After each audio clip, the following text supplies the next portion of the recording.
In this video we're going to show how we can pre-register all the teams, including teams that have not played before, and give them a unique team ID.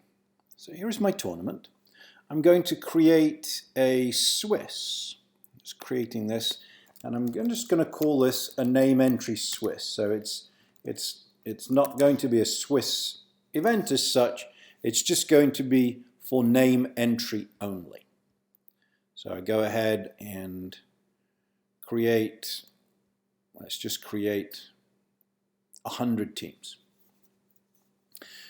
Now you see that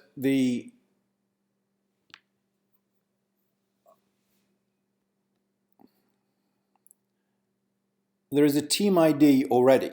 So every team has a unique team ID, even though no names have been entered. So let me enter some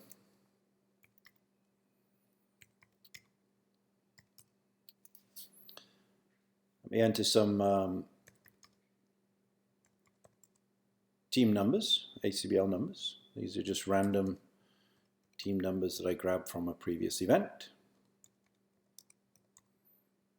So I now have 4 players. I can now bring up their team ID. So this team has now got a number 114000, and I can print off this piece of paper and give it to the team. So their team ID is 114 followed by 3 zeros. So this, let me leave that window running, tab open rather. So if I'm now going to go into my event where I am selling, so I have these 2 different windows open at the same time. They could easily be on different computers. So I could have a computer here where we're just entering numbers and generating using the team ID, and I can then have those players bring that team ID over to here.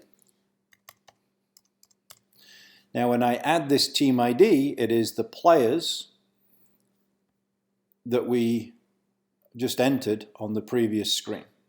So this team has 21,604 points, and we've already loaded in all 4 of the players. So this is how we can use a subsidiary event just for entering names. And you see we have over 100 names that we could enter here. We can easily add more names to this fake event if we need it. But that's how we can have a table set up so we can be entering all the player information if we have the ACBL player numbers. And for smaller events, this can work. For smaller regionals or smaller KOs, this can work well. Even for the larger regionals, there is no reason that we could not get these teams to pre-register in advance. So what we've covered here is a way of entering the team information at the site. We can even have the ability, if we have names or ACBL numbers, there are ways of being able to import those numbers into Bridgescore Plus so that we can generate these team IDs.